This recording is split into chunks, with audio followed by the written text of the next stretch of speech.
नमस्कार साथियों, आप सभी का एक बार पुनः इस क्लास में स्वागत है। आज हम एक नए टॉपिक के साथ आए हैं। तो बेसिक कॉन्सेप्ट अपने पूरे हो चुके हैं, तो आज हम ग्रामीण समाजशास्त्र पे चर्चा करेंगे। आज ये ग्रामीण समाजशास्त्र का पहला पार्ट है, तो इसमें हम ग्रामीण समाज के अर्थ एवं परिभाषाएं, भारत और विश्व के अंदर ग्रामीण समाजशास्त्र का विकास कैसे हुआ, और सबसे महत्वपूर्ण भारत के प्रमुख ग्रामीण अध्ययन। जब विकास की बात करते हैं तो विकास से तात्पर्य होता है कि ग्रामीण अध्ययन कौन कौन से हुए हैं। तो भारत के प्रमुख ग्रामीण अध्ययन, उन विचारक कौन है, उनकी पुस्तक कौन सी है, ईयर कौन सा है, उनका क्षेत्र कौन सा है, ये सबसे महत्वपूर्ण है और सबसे ज्यादा प्रश्न इसी से आते हैं। ग्रामीण अध्ययन के उपागम और ग्रामीण समाज किसे कहते हैं, इसका अर्थ और ग्रामीण समुदाय की विशेषताएं पे चर्चा हम करेंगे। तो पहले हम चर्चा कर लेते हैं इसके विकास की। अगर विश्व स्तर पर हम ग्रामीण समाजशास्त्र, रूरल सोशियोलॉजी की अगर बात करें तो सर्वप्रथम औपचारिक रूप से, देखो अनौपचारिक रूप से तो बहुत अति प्राचीन काल से अध्ययन होते आए हैं, लेकिन औपचारिकता की हम बात कर रहे हैं। औपचारिक रूप से 1908 में डीन बेली की अध्यक्षता में ग्रामीण जीवन आयोग की स्थापना की थी अमेरिकी राष्ट्रपति रूजवेल्ट ने। तो यहां से ग्रामीण समाजशास्त्र की औपचारिक शुरुआत होती है। 1916 के अंदर जे.एम. गिल्ट ने ग्रामीण समाजशास्त्र की पाठ्य पुस्तक, ताकि विश्वविद्यालयों में ग्रामीण समाजशास्त्र को पढ़ाया जा सके, लिखी थी रूरल सोशियोलॉजी, ग्रामीण समाजशास्त्र। 1917 में अमेरिका के अंदर सोशियोलॉजिकल सोसाइटी पहले ही बन चुकी थी, उसके अंतर्गत ग्रामीण समाजशास्त्रीय विभाग की स्थापना है वो की गई थी। और अगर हम थिंकर्स की बात करें तो ग्रामीण समाजशास्त्र में सर्वाधिक जो योगदान रहा है, जो प्रारंभिक विचारक रहे हैं, वो है पिटरिम, सेरोकिन, जिमरमैन और गोल्पिन। इन तीनों ने एक पुस्तक संपादित की है। जितने भी लेख हुए थे, बहुत बड़ी पुस्तक है ये, तो उसमें सभी लेख संपादित किए हैं। पुस्तक का नाम है a systematic source book in rural sociology. तो इन्होंने जो भी सम्मेलन हुए हैं, जो भी पत्रिकाओं में पत्र प्रकाशित हुए हैं, रिसर्च हुए हैं, उन सबको इस पुस्तक में लिया है। A systematic source book in rural sociology, Sorokin, Zimmerman और गोल्पिन, ये प्रमुख पुस्तक है ग्रामीण समाजशास्त्र की। इसके अलावा 1936 में रूरल सोशियोलॉजी पत्रिका निकाली गई थी। ये ग्रामीण समाजशास्त्र की पहली पत्रिका थी। और 1937 में रूरल सोशियोलॉजिकल सोसाइटी की स्थापना की गई। तो ये विश्व स्तर पर ग्रामीण समाजशास्त्र का उद्भव एवं विकास है। अगर हम भारत में बात करें तो भारत में अति प्राचीन काल से भारतीय जो सामाजिक व्यवस्था है, क्योंकि भारत की आत्मा है वो गांवों में बसती है और ज्यादातर आबादी है वो गांवों में रहती है, और अति प्राचीन काल में तो सारी की सारी आबादी गांवों में ही निवास करती थी। अभी भी भारत की लगभग 68.84% आबादी है वो गांवों में निवास करती है। तो अगर हम ग्रामीण अध्ययन की बात करें तो आजादी से पूर्व सर हेराल्ड हेनरी मैन ने 1961 में एंशिएंट लॉ पुस्तक के अंदर ग्रामीण समाज की सामाजिक, आर्थिक एवं भूमि व्यवस्था से संबंधित अध्ययन किए हैं। तो ये प्रथम पुस्तक है जो ग्रामीण समाजशास्त्र पे लिखी गई है। 1972 के अंदर बेडेन पावेल ने द इंडियन विलेज कम्युनिटी, 1972 में पावेल ने द इंडियन विलेज कम्युनिटी पुस्तक लिखी, और 1899 में the origin and growth of village communities पुस्तक लिखी। तो ये दो पुस्तक है, वो भी महत्वपूर्ण है। ये जो पुस्तक है ये कई बार परीक्षा में पूछी जा चुकी है। 1926 के अंदर कृषि पर ग्रामीण समाज की समस्याओं को लेकर रॉयल कमीशन की स्थापना थी, ब्रिटिश सरकार द्वारा की गई थी। उस समय काफी किसानों में असंतोष था। उस असंतोष को कम करने के लिए या समझने के लिए रॉयल कमीशन की स्थापना है वो 1926 में की गई। 1936 के अंदर विलियम वाइजर ने उत्तर प्रदेश के मैनपुरी जिले के अंदर करीमपुर गांव, देखो ये महत्वपूर्ण पुस्तक है, करीमपुर गांव पर इन्होंने अध्ययन किया और सर्वप्रथम जजमानी व्यवस्था शब्द का प्रयोग करते हुए पुस्तक लिखी the Hindu jajmani system, the Hindu jajmani system. तो ये जजमानी प्रथा पर पहला अध्ययन था किनका है? विलियम वाइजर का। तो ये भारत में प्रमुख आजादी से पहले के अध्ययन है। अब है आजादी के बाद प्रमुख ग्रामीण अध्ययन। प्रमुख ग्रामीण अध्ययन सबसे ज्यादा कंफ्यूजन और सबसे ज्यादा प्रश्न इसी टॉपिक से आते हैं, इन्हीं में से पूछे जाते हैं। हम बार बार पढ़ते हैं और बार बार भूल जाते हैं कि किसने कौन सी पुस्तक लिखी, कब लिखी, कौन से गांव का अध्ययन किया। तो ये आज मैं लेकर प्रस्तुत हुआ हूं। एस.सी. दुबे 1955, या जो 1955 और है उसमें कुल 4 पुस्तकें आई थी, 1 2 3 4 पुस्तकें आई थी। इस कारण से 1955 को और 1950 और 60 के दशक को भारतीय समाज शास्त्र का और भारतीय ग्रामीण समाज शास्त्र का स्वर्णिम काल माना जाता है, गोल्डन टाइम माना जाता है। अगर प्रश्न आ जाए कि भारतीय समाज शास्त्र के विकास का स्वर्णिम काल कौन सा माना जाता है, तो 50 और 60 के दशक है, वो सबसे महत्वपूर्ण है। और इस दशक में सबसे महत्वपूर्ण है वो 1955 का वर्ष है। इस वर्ष में 4 प्रमुख अध्ययन हुए थे, ग्रामीण अध्ययन हुए थे। पहला है एस.सी. दुबे द्वारा। एस.सी. दुबे ने पुस्तक लिखी इंडियन विलेज। इंडियन विलेज, और इस कौन से विलेज की बात कर रहे हैं इस पुस्तक में? वो समीरपेट गांव की बात कर रहे हैं। किसकी? समीरपेट गांव। समीरपेट गांव उस समय मद्रास में था, हैदराबाद के और सिकंदराबाद के बीच में ये पड़ता है पहले, फिर आंध्र प्रदेश में आ गया और वर्तमान में ये कहां पर है? ये तेलंगाना राज्य के अंदर स्थित है। तो एस.सी. दुबे ने इंडियन विलेज पुस्तक लिखी। 1955 की तो बात हो ही गई है। समीरपेट गांव का अध्ययन किया और इस गांव में उन्होंने अंतर अनुशासन पद्धति का प्रयोग किया और बहुमुखी परंपराओं की बात की। रॉबर्ट रेडफील्ड 2 प्रकार की परंपराएं बताते हैं, लघु परंपरा और वृहद परंपरा, लेकिन वो इस गांव के अध्ययन के आधार पे बहु परंपराओं की बात करते हैं। तो पहली हो गई एस.सी. दुबे की इंडियन विलेज, या आप भारतीय गांव के नाम से भी आ सकता है। अगर इसका हिंदी अनुवाद आएगा तो क्या आएगा? भारतीय गांव। मैकिम मेरियट ये पुस्तक संपादित है। विलेज इंडिया, पुस्तक का नाम क्या है? विलेज इंडिया, ग्रामीण भारत। अगर हिंदी में क्या कहेंगे इसको हम? ग्रामीण Bharat. Village India, Indian village, और ये क्या है? Village India. ये उत्तर प्रदेश के अलीगढ़ जिले के किशनगढ़ी गांव के आधार पे लिखी गई है। किशनगढ़ी गांव का अध्ययन किया था, जिसमें उन्होंने 2 जो परंपराएं होती है उनका जिक्र किया है। हम मैकिम मेरियट पे अलग से वीडियोस बनाएंगे। इनमें से कुछ पे मैं वीडियोस बना चुका हूं, कुछ पे बनाने बाकी है। जैसे एम.एन. श्रीनिवास पे मैं अलग से एक क्लास लगा चुका हूं और मैकिम मेरिट, एस.सी. दुबे, इन पे अभी लगानी बाकी है। तो उनमें हम और ज्यादा विस्तार से चर्चा करेंगे। एम.एन. श्रीनिवास ने इंडियाज विलेजेस, भारत के गांव, इंडियाज विलेजेस, भारत के गांव, इसमें उन्होंने मैसूर के रामपुरा गांव का अध्ययन किया था। रामपुरा नाम इन्होंने दिया था, वास्तव में उसका नाम क्या था? कोटगली। क्या था? कोटगली। इसका वास्तविक नाम था रामपुरा गांव का। डी.एम. मजूमदार ने रूरल प्रोफाइल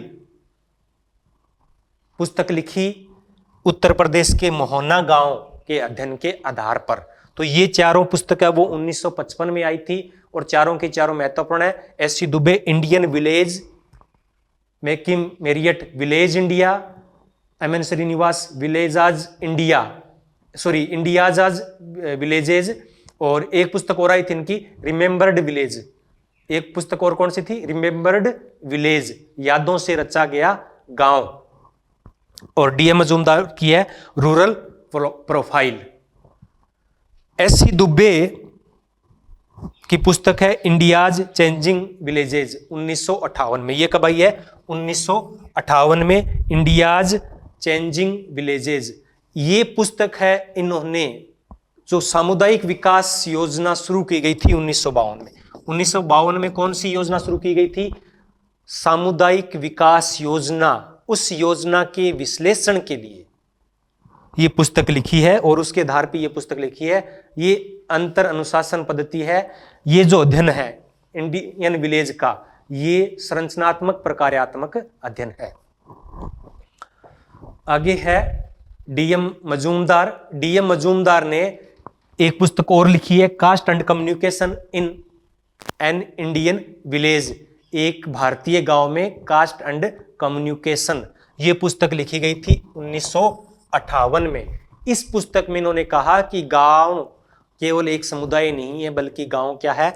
एक जीवन पद्धति है, एक जीवन विधि है। ऑस्कर लेविस पुस्तक का नाम है village life in northern India. ये भी 1958 में आई है। इसमें उन्होंने उत्तर प्रदेश के रामपुर गांव का अध्ययन किया है और गुटबंदी की अवधारणा दी है। जातीय तौर पे जब गांव कई गुटों में विभाजित होता है, उस अवधारणा का प्रयोग है वो ऑस्कर लेविस ने किया है। ए आर देसाई की पुस्तक है rural sociology in India. Rural sociology in India ये सबसे महत्वपूर्ण है, मोस्ट इंपॉर्टेंट है, क्योंकि इस पुस्तक का नाम ही क्या है? ग्रामीण समाज शास्त्र। भारत में ग्रामीण समाज शास्त्र, rural sociology in India, A R Desai. ये एक प्रकार से संपादित की गई पाठ्य पुस्तक है और रूरल सोशियोलॉजी पर पहली पुस्तक लिखी गई है किसी भारतीय के द्वारा। इसलिए ए आर देसाई को भारतीय ग्रामीण समाज शास्त्र का जनक भी कहा जाता है। 1959 के अंदर बी आर चौहान, ब्रिजराज चौहान ने ए राजस्थान विलेज, और उस विलेज का नाम क्या था? राणावतों की सादड़ी। 1967 में ये पुस्तक लिखी गई है। इसी प्रकार से एफ जी बेली ने ओडिशा के बिसीपारा गांव का अध्ययन किया और इसके आधार पे अपनी पुस्तक दी कास्ट एंड इकोनॉमिक फ्रंटियर 1957 में। रामकृष्ण मुखर्जी, देखो रामकृष्ण मुखर्जी अलग है और राधा कमल मुखर्जी अलग है। तो ये राधा कमल मुखर्जी नहीं है, अगर शॉर्ट में लिखेंगे तो क्या आएगा? आर के मुखर्जी। इनको भी आर के मुखर्जी कहते हैं और राधा कमल मुखर्जी को भी क्या कहते हैं? आर के मुखर्जी कहते हैं। तो रामकृष्ण मुखर्जी ने बंगाल के बांकुरे जिले की कुल 6 गांवों का अध्ययन किया था और इसी के आधार पर इन्होंने नाम भी दिया था अपनी पुस्तक का 6 village of Bengal. 6 village of Bengal 1957 में। और एक पुस्तक इनकी और है the dynamics of a rural society. The dynamics of a rural society 1957 में। इसी प्रकार से आंद्रे बितेई ने भी कास्ट क्लास एंड पावर, ग्रामीण संरचना के अंदर वर्ग संरचना, ग्रामीण समुदाय में वर्ग संरचना पर पुस्तक लिखी है और पुस्तक का नाम है कास्ट क्लास एंड पावर। 1965 में इन्होंने तमिलनाडु के तंजौर जिले के सिरीपुरम गांव का अध्ययन किया था और इस गांव का वास्तविक नाम क्या है? अग्रहम। क्या नाम है? अग्रहरम इस गांव का वास्तविक नाम है। तो ये प्रमुख ग्रामीण अध्ययन है, ये इनके अध्ययन क्षेत्र है, ये इनकी पुस्तक है और ये इनके प्रकाशन ईयर है। तो इस टॉपिक से इन जो 13-14 मैंने ये एक टेबल बनाई है, इस टेबल से हर परीक्षा में और जिसमें ग्रामीण समाजशास्त्र है प्रश्न पूछा ही जाता है। तो आप अच्छी तरीके से इनको याद करें और अगर किसी प्रकार का कोई कंफ्यूजन हो रहा है तो बार बार इसको याद करें। आप दोनों की स्क्रीनशॉट है वो यहां ले सकते हैं। तो ये प्रमुख अध्ययन है ग्रामीण समाजशास्त्र के। आगे है ग्रामीण समाजशास्त्र का अर्थ एवं परिभाषा। तो ग्रामीण समाजशास्त्र किसे कहते हैं? तो जैसे शाब्दिक अर्थ तो आप आराम से कर ही पाओगे, इसमें कोई दिक्कत नहीं है। ग्रामीण समाजशास्त्र, रूरल सोशियोलॉजी, समाजशास्त्र की वह शाखा जो गांवों का अध्ययन करती है, गांवों का व्यवस्थित अध्ययन करती है। फिर भी 2 परिभाषाएं यहां मैं लेकर आया हूं, तो शाब्दिक अर्थ आप आराम से कर पाओगे। अगर परिभाषा की बात करें तो स्टुअर्ट चेपिन ने अपनी पुस्तक social structure in rural society, पुस्तक का नाम क्या है? Social structure in rural society में कहा है कि ग्रामीण जीवन का समाजशास्त्र ग्रामीण जनसंख्या, ग्रामीण सामाजिक संगठन एवं ग्रामीण समाज में कार्यरत ग्रामीण प्रक्रियाओं का अध्ययन है। सैंडरसन ने क्या कहा कि ग्रामीण समाजशास्त्र ग्रामीण पर्यावरण में निहित जीवन का समाजशास्त्र है। इनकी पुस्तक थी rural sociology and social organisation. तो ये दो परिभाषाएं, ज्यादा परिभाषाएं इसकी नहीं पूछी जाती है। हाँ, AR देसाई की मैंने बात की, इनकी पुस्तक थी रूरल सोशियोलॉजी ऑफ इंडिया में इन्होंने परिभाषा तो नहीं दी, लेकिन ग्रामीण समाजशास्त्र के 3 उद्देश्य बताए हैं। तो ये उद्देश्य हैं वो पूछे जा सकते हैं, और AR देसाई से प्रश्न है वो जरूर पूछा जाता है। तो ग्रामीण समाजशास्त्र का भौतिक कार्य है ग्रामीण समाज के विकास को खोज निकालना है। यानी ग्रामीण समाजशास्त्र का उद्देश्य क्या है? ग्रामीण विकास के नियमों को खोज निकालना। दूसरी इन्होंने क्या विशेषता बताई है कि ग्रामीण समाजशास्त्र ग्रामीण पर्यावरण में मानवीय संबंधों का अध्ययन है। तीसरा इन्होंने क्या कहा कि इसमें ग्रामीण समूह, ग्रामीण संरचना, ग्रामीण संगठन का अध्ययन किया जाता है, और साथ में ही ग्रामीण समस्याओं के निराकरण और गांव के पुनर्निर्माण का विज्ञान है वो हम ग्रामीण समाजशास्त्र को कह सकते हैं। तो ये 3 उद्देश्य बताए हैं, ये 2 परिभाषाएं हैं। ग्रामीण समाजशास्त्र के अर्थ में इतना ही पर्याप्त है। ज्यादा प्रश्न थे वो मैंने कहा था कि जो कम्युनिटीज या जो अध्ययन है उनसे पूछे जाते हैं। ऐतिहासिक उपागम कौन कौन से, किन उपागमों से जो अध्ययन करते हैं तो कोई ना कोई उसका उपागम होता है, उसका दृष्टिकोण होता है। तो कौन कौन से दृष्टिकोण है? तो नंबर 1 है ऐतिहासिक उद्विकासीय उपागम। तो यानी इतिहास काल से जब हम गांव का उद्विकास लिखते हैं तो वो ऐतिहासिक या उद्विकासीय उपागम होता है। तो इसमें कई अध्ययन है, जैसे वेडन पावेल की विलेज कम्युनिटीज इन इंडिया। इसी प्रकार से हेनरी मैन की एक पुस्तक आ गई थी एंशिएंट लॉ 1861 में। दूसरी पुस्तक है इनकी village communities in the east and west. सभी के नाम याद कर लो, काफी पुस्तकें हैं और परीक्षा में पूछी भी जा सकती है। तो village communities in the east and west, यानी ईस्ट और वेस्ट में ग्रामीण समुदाय। तो ये जो पुस्तक है वो ऐतिहासिक उद्विकासीय उपागम के द्वारा लिखी गई है। एक है संरचनात्मक प्रकार्यात्मक उपागम। तो रेडक्लिफ, ब्राउन एवं मेलोवंस्की को प्रमुख रूप से संरचनात्मक प्रकार्यवादी माना जाता है। और भारत में ज्यादातर जो अध्ययन हुए, भारत में ज्यादातर जो ग्रामीण अध्ययन हुए हैं वो इसी उपागम के तहत हुए हैं। जैसे कि इंडियन विलेज है दुबे की, वो इससे लिखी गई, और जो दूसरी पुस्तक थी वो अंतर अनुशासन पद्धति के द्वारा लिखी गई है।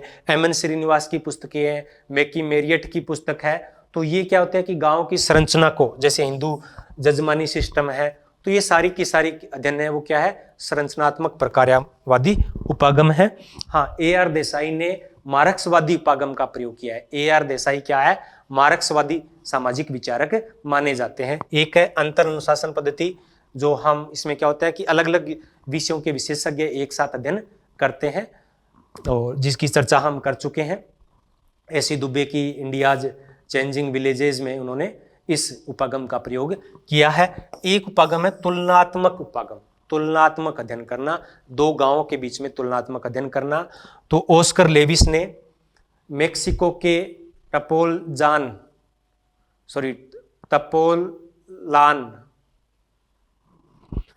तो इनमें मेक्सिको के तपोजलान गांव से भारत के रानी खेड़ा गांव की तुलना की है।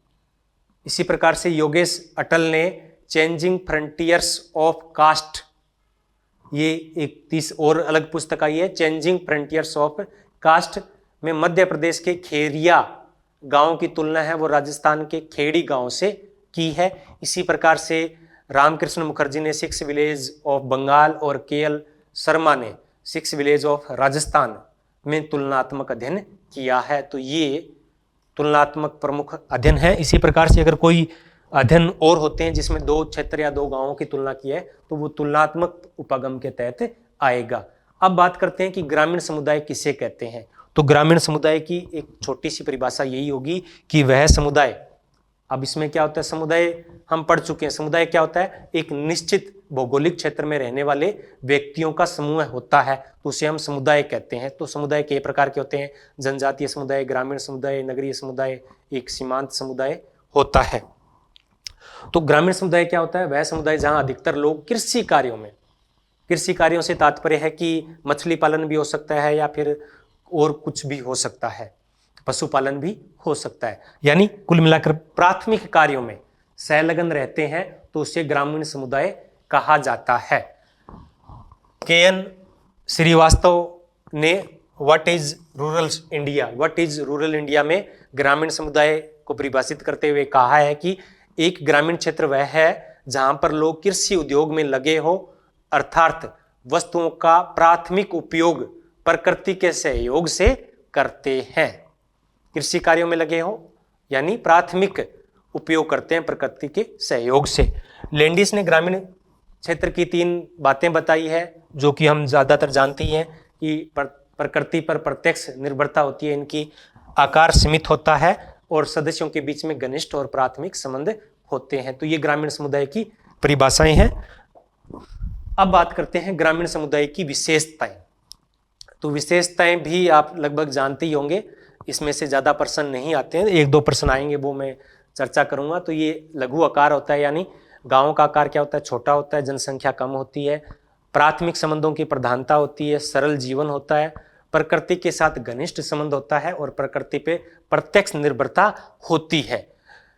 मुख्य व्यवसाय है वो कृषि होता है, कृषि के साथ साथ पशुपालन, मछली पालन और छोटे मोटे कुटीर उद्योग भी यहाँ पर होते हैं। सामुदायिक भावना अधिक होती है, जनमत मत का महत्व यहाँ अधिक होता है, धर्म, भाग्यवाद, परंपराओं का भी अत्यधिक महत्व होता है, समरूपता होती है, विशेषीकरण नहीं होता है।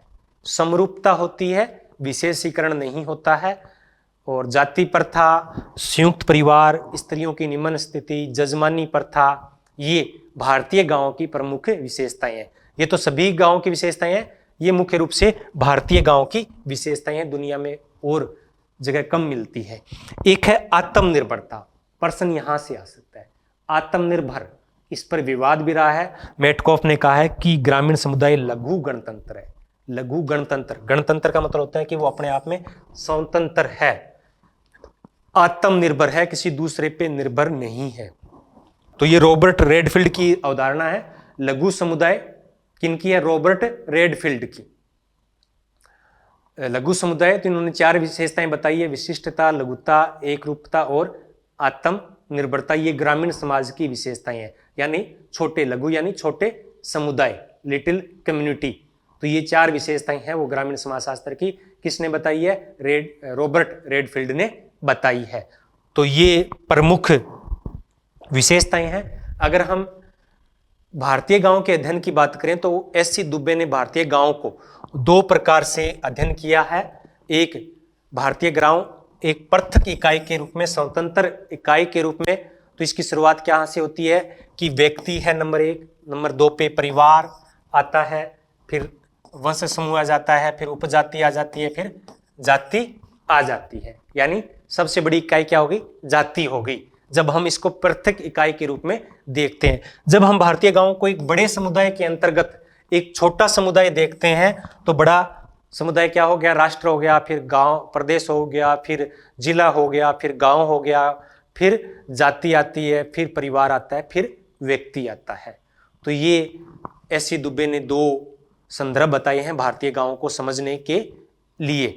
अगली क्लास में हम जो ग्रामीण समुदाय के प्रकार कितने होते हैं, ग्रामीण समुदाय का विकास कैसे होता है, और इसके साथ कुछ और टॉपिक पे चर्चा करेंगे। धन्यवाद। लाइक, शेयर एंड सब्सक्राइब अगर नहीं किया है तो जरूर करें, और आपने इतने प्रेम से मुझे सुना इसलिए आप सभी का बहुत बहुत धन्यवाद।